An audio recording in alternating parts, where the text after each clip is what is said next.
주님 사랑한다고 고백하며 살아가시는 저와 여러분이 되었으면 좋겠습니다. 귀한 은혜의 찬양 하나님이 영광 받으신 줄 믿습니다. 이 자리에서 그리고 각자의 처소에서 주 앞에 예배하는 모든 성도님들에게 약속하신 하나님의 음성으로 듣게 해주실 줄 믿습니다. 우리 옆 사람에게서 이렇게 인사했으면 좋겠습니다. 천국이 지금 공사 중입니다. 불편하지만 조금만 참아주세요. 예. 지금 천국이 공사 중입니다. 교회가 5층, 6층, 3층 계속해서 공사하고 있죠. 교회가 지어진 지 20여 년이 넘어서 겉으로 보기에는 멀쩡한 것 같지만 지금 계속 고치고 있습니다. 속이 노후된 곳들이 많아서 지금 고치고 있는데 조금 불편하더라도 조금만 참아주시기 바랍니다. 천국 같은 교회로 세워 나아가는데 기도로 그리고 또 동참해 주셨으면 참 감사하겠습니다. 교회는 천국의 모델하우스이죠. 천국에 가본 사람은 없지만 천국이 어떤 곳일까 궁금하면 교회에 보라고 해야 됩니다. 교회에 와보면 천국이 어떤 곳인지 알 수 있어. 그래서 교회 가보고 교회가 이렇게 행복한데 천국은 또 얼마나 행복할까라고 생각하고 그렇게 예수 믿어야 정말 예수 믿는 거고 정말 진짜 교회가 되는 거죠. 그래서 우리 교회가 천국처럼 보일 수 있도록 열심히 노력하는 이 과정 중에 있으니까 조금만 참아주셨으면 좋겠습니다. 우리 눈에 보이는 교회만 공사 중이 아니라 우리 마음에 있는 교회도 공사 중이죠. 우리 예수님 모신 우리의 마음이 천국인데 지금 공사 중입니다. 그래서 조금 부족하기만 하죠. 우리 마음도 천국에 걸맞게 바꿔나가야 되는 겁니다. 더 이해하고 더 인내하고 더 사랑하고 더 용서하는 그런 연습하면서 고쳐 나가야 되는 거죠. 그래서 우리 마음에도 천국을 이루며 사시는 여러분들이 되셨으면 좋겠습니다. 그런 다짐과 가지고 우리 옆 사람에게 다시 한번 인사해 볼까요? 불편하지만 조금만 참아주세요. 제 마음도 지금 공사 중입니다. 우리 마음이 다 공사 중이어서 조금 부족합니다. 좀 이해해 주세요. 오늘 봉독한 누가복음과 예레미야의 말씀은 복에 관한 말씀이죠. 물론 복에 관한 말씀도 있고 저주에 관한 말씀도 있고 하지만 우리 눈에는 복에 관한 말씀이 가장 먼저 눈에 띄죠. 복 받으라는 말 좋아하는 사람이죠. 다 싫어하는 사람 어디 있겠어요? 얼마나 복 받는 게 좋으면 새해 첫 인사를 새해 복 많이 받으십시오. 그렇게 말하지 않습니까? 성경에도 예수 믿으면 하나님 섬기면 복 받는다라고 많이 말씀을 하십니다. 그래서 복 받으려고 예수 믿었다, 복 받으려고 교회 다닌다 그렇게 말씀하시는 분들이 많이 계시죠. 우리 다 복 받으려고 여기 와 있는 사람들이에요. 그런데요, 우리가 신앙생활 하다 보면 우리가 생각했던 복과 예수님, 우리 하나님이 주시는 복과 조금 사뭇 다르다는 것을 조금씩 깨닫게 되죠. 처음에는 잘 모르지만 신앙생활이 깊어지면 깊어질수록 우리가 생각했던 세상에서 말하는 복하고 하나님이 말씀하시는 복하고 다르다는 걸 압니다. 세상에서 말하는 복은 물질적으로 좀 풍요롭고 몸이 건강하고 또 사회적으로도 성공하는 걸 복받았다, 복있다 그렇게 이야기하지만 하나님께서는 그렇게 말씀 안 하시죠. 그러면 하나님께서 말씀하시는 복은 무엇일까요? 그 복을 우리가 누리기 위해서 우리는 무엇을 어떻게 해야 할까요? 함께 오늘 말씀을 묵상하며 은혜를 나누려고 합니다.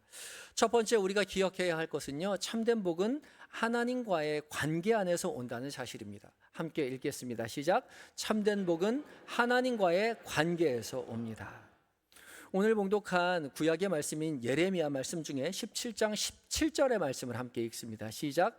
그러나 무릇 여호와를 의지하며 여호와를 의뢰하는 그 사람은 복을 받을 것이다.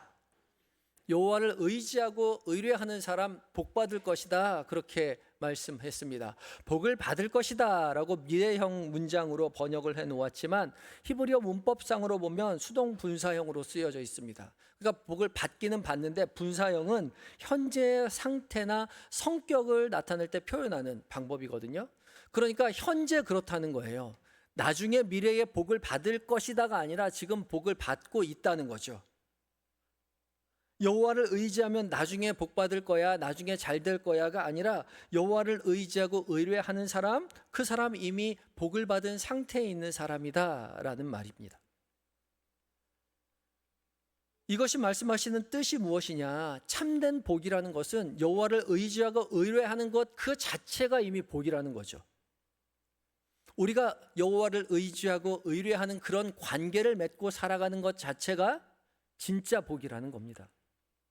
우리는 세상에서 말하는 뭔가 물질적이고 눈에 보이는 풍요라든지 건강이든지 명예라든지 손에 보이는 잡히는 그런 것들이 우리 손에 주어져야 우리가 복 있다라고 말하지만, 그런 것이 보이지 않아도 우리가 그것을 위해서 하나님 앞에 나아가 간구하는 주님과 나와의 관계가 형성되었다면 그것만으로 이미 우리는 복된 인생이라는 거죠. 이 말은 마치 부모와 자녀와의 관계에 빗대어서 설명할 수가 있습니다. 어린 자녀는 부모님을 온전히 의지하죠.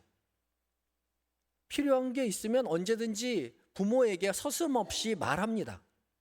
배가 고프면 배고프다고 말하고, 배가 부르면 배가 부르다고 말하고, 추우면 춥다고 말하고, 더우면 덥다고 말해요. 다 말합니다. 그럼 부모가 뭐라고 합니까? 나한테 맡겨놨냐? 그렇게 말씀하시는 부모도 있지요. 뭐 자꾸 해달라 그래. 근데 말만 그렇지 다 해줍니다. 왜요? 부모니까요. 부모이기에 자녀의 필요를 챙겨주는 거죠. 그게 부모와 자녀와의 관계입니다. 부모가 자녀에게 밥해 먹이고 옷 사입히면서 장부에 다 적어놨다. 나중에 너 시집가고 장가가고 직장 잡아가지고 다 갚아야 돼. 그대로 갚어. 그렇게 말은 하지만 정말로 그러는 부모는 없죠. 왜 그렇습니까?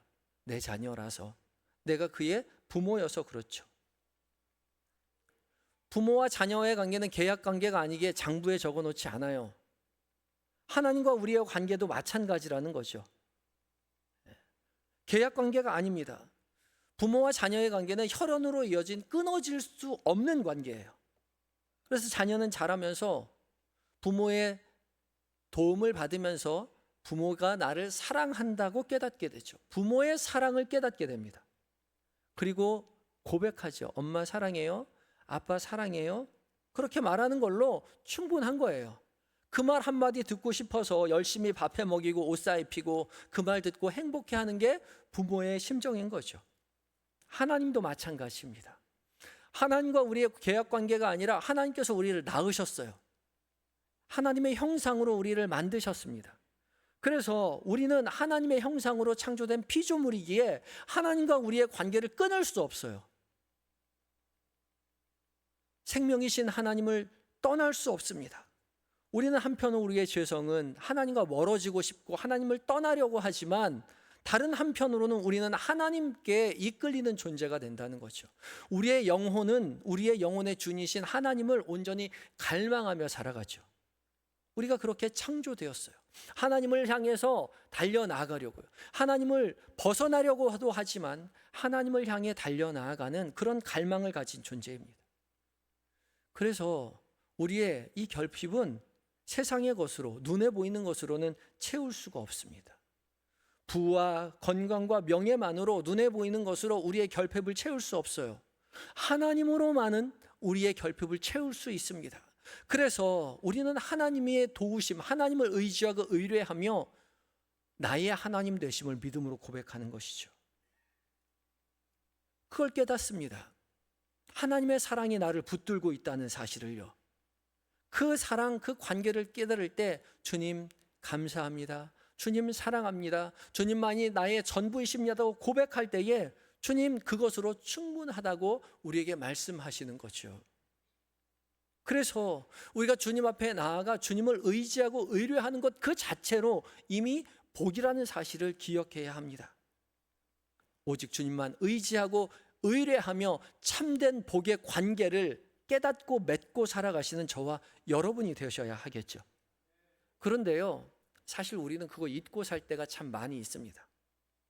하나님과 우리와의 그 끊을 수 없는 사랑의 관계가 이미 복이라는 건 알고 있지만, 사실 우리 손에 뭔가 주어지지 않으면 하나님이 날 보고 계시나? 하나님이 우리 하나님 맞나? 하나님 나 사랑하시는 거 맞나?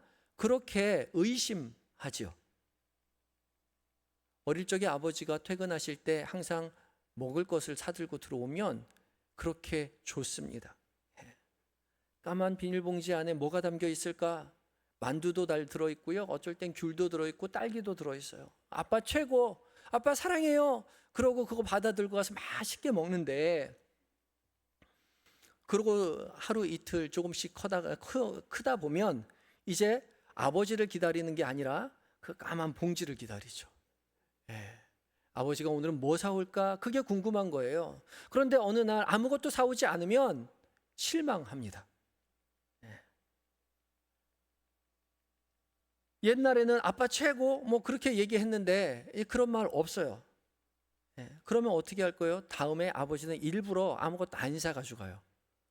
아무것도 안 사가지고 집에 들어갔는데 아이들이 문을 열고 딱 봤는데 아버지가 아무것도 안 사가지고 들어갔으면 그냥 아버지 오셨어요. 그리고 문 닫고 들어가서 안 나오는 거죠. 근데 아이들이 철이 들고 나면 아버지의 그 비닐봉지가 아버지의 사랑이 아니라는 걸 알아요.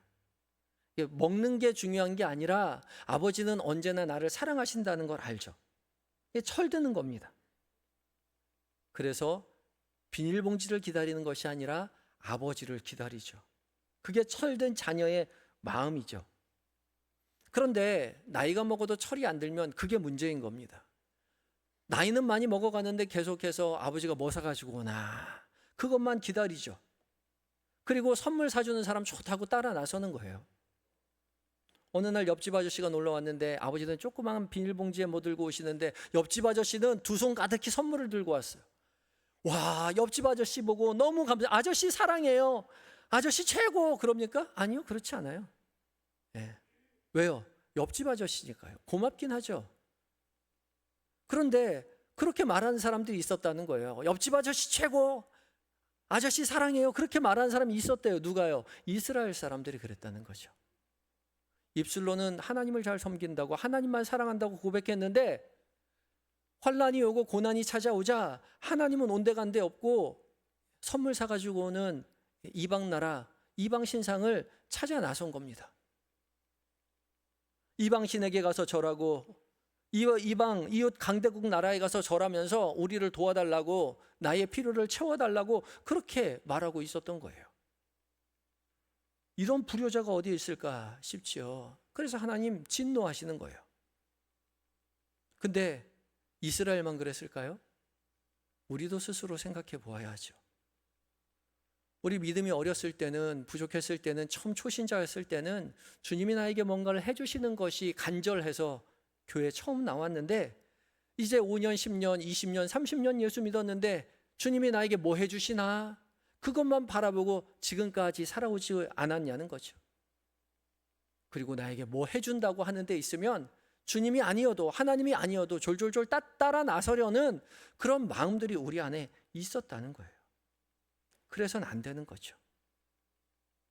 그런 괘씸한 그런 시절을 지날 때에 아버지가 아무것도 안 사오는 것처럼 하나님께서는 우리 손의 모든 것들을 빼앗아 가실 때가 있습니다.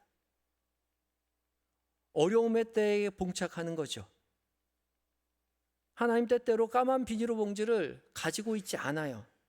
기도해도 응답이 없는 것 같고 하는 일도 잘 되지 않는 것 같고 모든 것이 하나님이 인도하시는 내 삶이지만 어려움이 찾아온다는 거죠.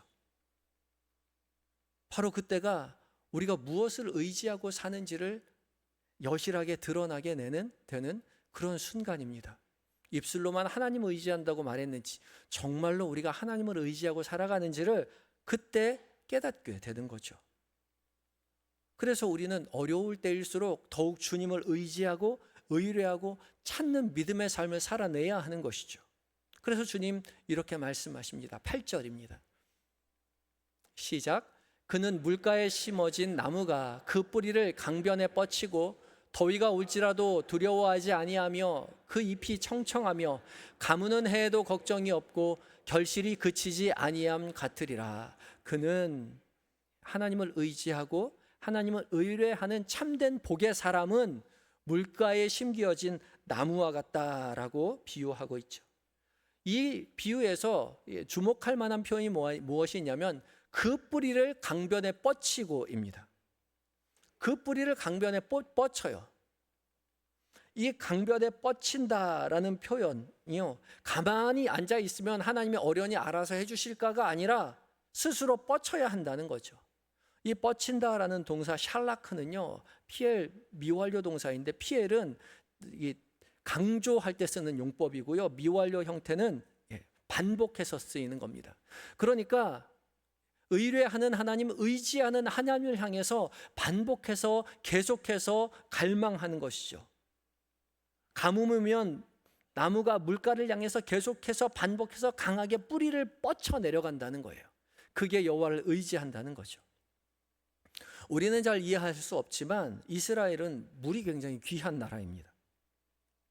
겨울철 우기 때는 비가 많이 내려서 강이 범람해서 넘쳐 흐르지만 여름철 건기가 되면 비가 하나도 오지 않습니다. 그러면 그렇게 풍성했던 물이 싹 다 마르고 실개천처럼 흐릅니다. 아니, 강이라고 말했는데 정말 실개천처럼 흘러내려가요. 그러면 강 주변에 있었던 나무들이요, 뿌리를 그 실개천을 향해 뻗어내립니다. 그냥 1, 2m가 아니라 5m, 10m, 15m 길게 뻗어내리는 거죠. 그래서 이스라엘의 강가에 가면 나무들이 한결같이 뿌리가 굉장히 굵습니다. 밖으로 뻗어 있어서 팔뚝만한 뿌리가 한 10m를 쭉 뻗어내리고 있는 모습을 쉽게 볼 수가 있어요. 그게 주님을 의지하고 의뢰한다는 거죠.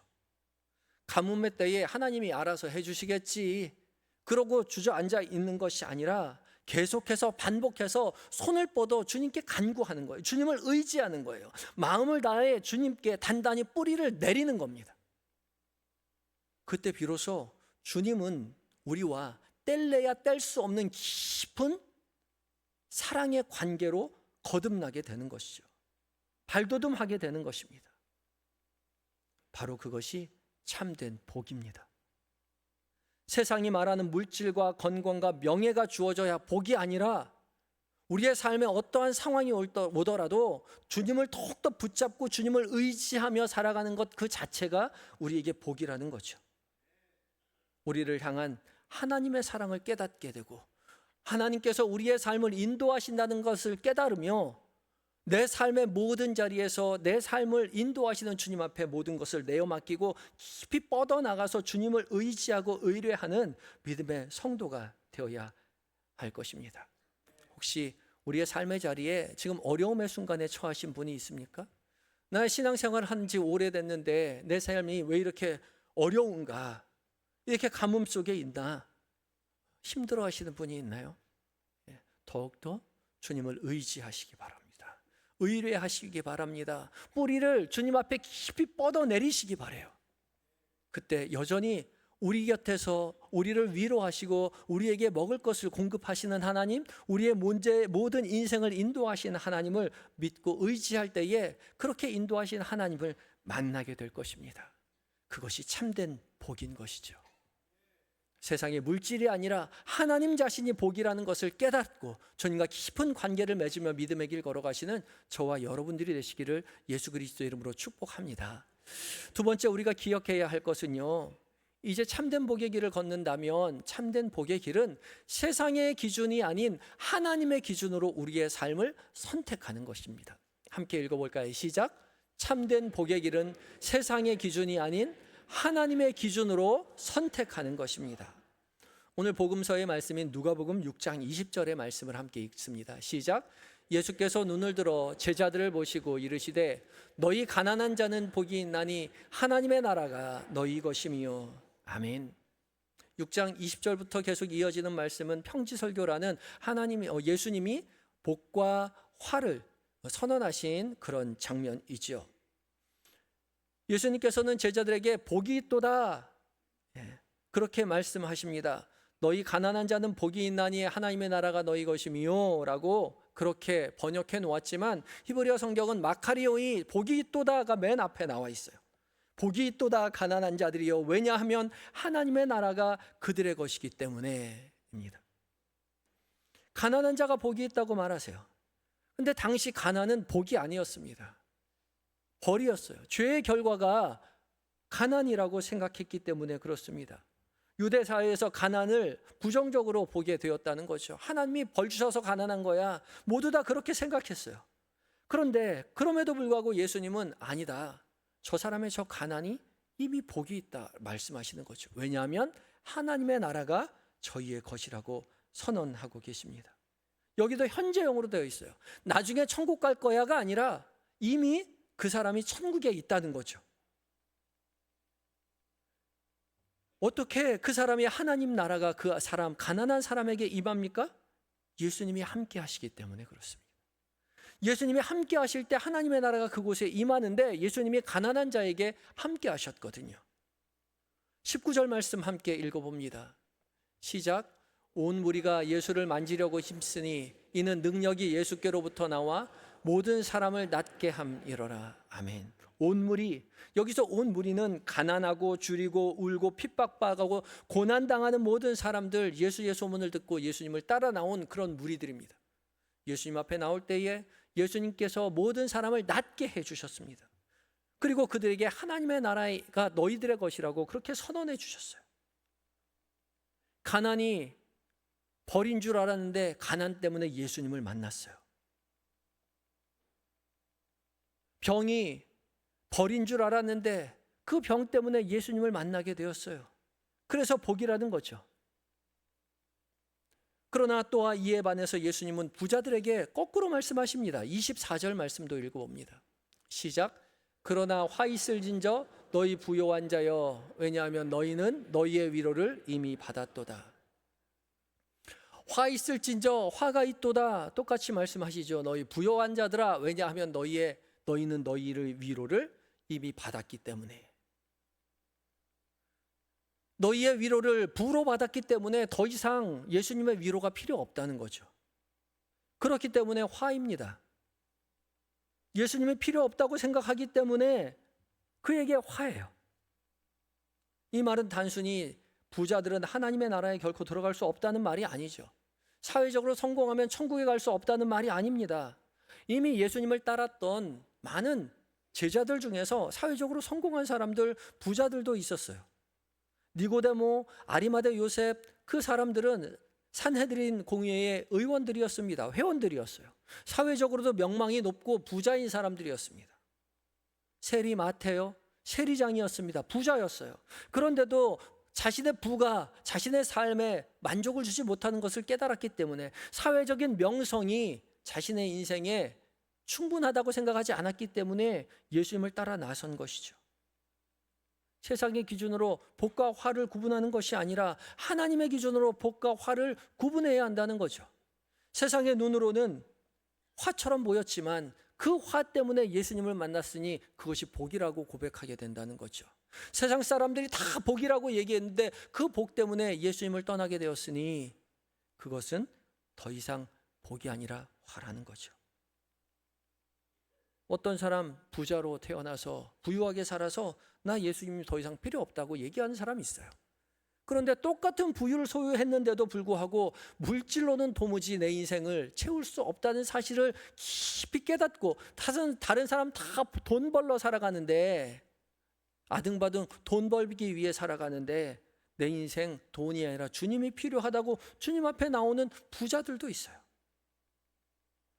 또 어떤 사람은 과학과 의학이 발전했기 때문에 더 이상 이 세상에서는 현대사회에서는 예수님이 필요 없다라고 말하는 사람도 있습니다.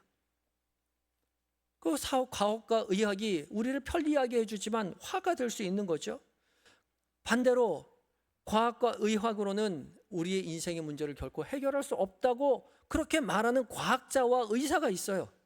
그렇기 때문에 그들은 의사이고 과학자임에도 불구하고 주님 앞에 나아가 자신의 인생을 의지하고 의뢰하죠. 복입니다. 반대로 가난한 것도 마찬가지예요.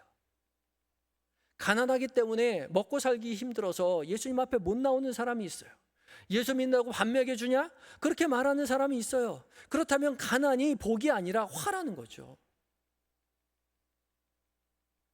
이에 반해서 가난하기 때문에 예수님 앞에 나온 사람도 있죠.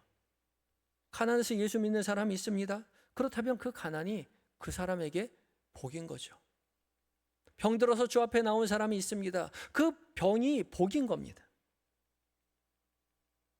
그래서 기준이 중요해요. 어떤 기준으로 주님을 이 세상의 것들을 생각하느냐에 따라서 복이 되기도 하고 화가 된다고 말하기도 하는 거죠.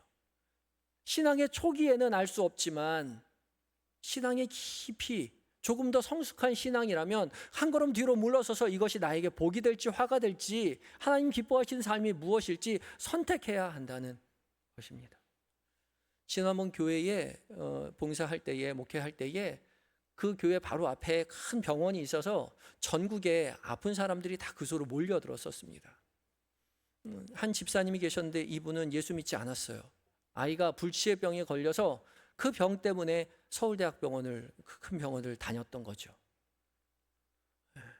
낙담한 마음에 의지할 곳 없어서 병원 앞에 교회가 있어서 그 교회에 가서 처음 기도를 합니다. 그랬더니 중보기도함이 있길래 자기 아이의 불치의 병을 위해서 기도해 달라고 써 넣었어요. 그리고 그 자기의 아이를 위해서 기도하는 그 모습을 보고서 이분이 감동을 받아서 교회에 다니기 시작했습니다. 생면부지의 사람이 어떻게 아무 관계도 없는 내 딸을 위해서 기도할 수 있을까? 그분이 병원에 다니면서 그렇게 고백했다 그래요. 병원 다니는 사람들이 다 부러워 보였대요. 다른 사람들은 나을 수 있는 병, 그런 병을 가지고 있잖아요. 근데 자신의 딸은 나을 수 없는 불치의 병을 가지고 있는 거예요. 그래서 병원에 다녀도 희망이 없었죠. 그래서 교회에 온 겁니다. 근데 교회에 와서 이분이 예수님을 만났어요. 그래서 고백하는 거죠. 우리 딸이 불치의 병에 걸리지 않았다면 나는 예수님을 만나지 못했을 거예요. 우리 딸이 불치의 병에 걸렸기에 내가 예수님 만났습니다. 믿음으로 고백합니다. 지금도 그분은 병원에 다니세요. 딸을 데리고. 그러나 낙담하지 않죠. 기쁨 속에 살아갑니다. 주님을 의지하고 믿음의 길을 당당히 걸어가고 있어요. 우리 딸 때문에 내가 예수 믿었다고요. 따님의 불치의 병이 복이라고 믿음으로 고백하는 거죠. 단순히 내 눈에 좋고 편하고 흥미로운 것이 복이 아니라 주님 앞에 더 깊이 가까이 갈 수 있다면 그것이 나에게 복이라고 고백하고 그것을 선택하는, 하나님의 기준으로 내 삶을 선택하는 그 노력이, 결단이 우리에게 필요하다는 것이죠. 그때 비로소 우리는 참된 복의 길을 걸어가는 겁니다. 복이 또다, 이 마카리오이라는 단어, 헬라어 단어는 히브리어 아슈레라는 단어와 상응하는 단어인데, 아슈레는 아슈하르라는 단어에서 나왔습니다. 이 아슈하르는 무슨 뜻이냐면 곧게 가다, 옳은 길을 가다라는 뜻이에요. 그러니까 단순히 복이라는 것은 우리가 좋기에 행복한 느낌, 편한 마음, 그것이 복이 아니라 올바른 길을 걸어가는 것, 그거 자체가 복이라는 거죠. 하나님께서 우리에게 복심을 약속하시며 주님께서 우리에게 찾아오셨을 때 그 찾아오신 주님을 붙잡고 주님 기뻐하시는 것을 선택하며 살아가려는 그 노력이 우리에게 필요한 거죠. 그 다짐이 우리에게 필요해요. 처음 예수 믿을 때는 모르지만 우리 5년, 10년, 15년, 20년, 30년, 40년 믿었으면 세상의 시선과는 다른 시선으로 복된 길을 걸어가야 하는 것이죠. 우리 옆 사람에게 이렇게 다짐했으면 좋겠습니다. 사랑하기로 선택하겠습니다. 이해하기로 선택하겠습니다. 주님 기뻐하시는 길을 선택하겠습니다. 세상의 기준이 아닌 하나님의 기준이 내 삶의 복이라고 고백하며 내 눈에 보이는 대로 선택하는 것이 아니라 주님 기뻐하시는 것을 선택하고 그 길을 당당히 걸어갈 때에 주님, 우리가 생각하지 못한 것보다 훨씬 더 좋은 것으로 우리의 인생을 이끌어 가시는 하나님이십니다. 믿고 의지하여 참된 길을 선택하시고 그 길을 걸어가시는 저와 여러분들 되시기를 예수 그리스도의 이름으로 축복합니다. 함께 기도하시겠습니다. 사랑으로 우리를 창조하시고 지금도 사랑으로 우리를 돌보시며 사랑으로 구원으로 인도하시는 주님, 그 사랑이 우리에게 복이요 하나님을 의지하고 의뢰하는 것 그 자체가 복임을 우리가 믿음으로 고백하게 하시니 감사합니다. 주께서 우리를 사랑하셔서 우리에게 모든 것을 베풀어 주신다는 사실을 늘 기억하며 세상의 기준이 아닌 하나님의 기준으로 하나님 기뻐하시는 것을 선택하고 그 길을 걸어내는 우리 모두가 되게 하여 주시옵소서. 그래서 세상의 거짓된 복을 벗어나서 참된 복의 길을 걸어가는 한영의 모든 성도들이 되게 하여 주시옵소서. 우리를 사랑하셔서 이미 모든 것 내어주신 예수님의 거룩하신 이름으로 기도드립니다. 아멘.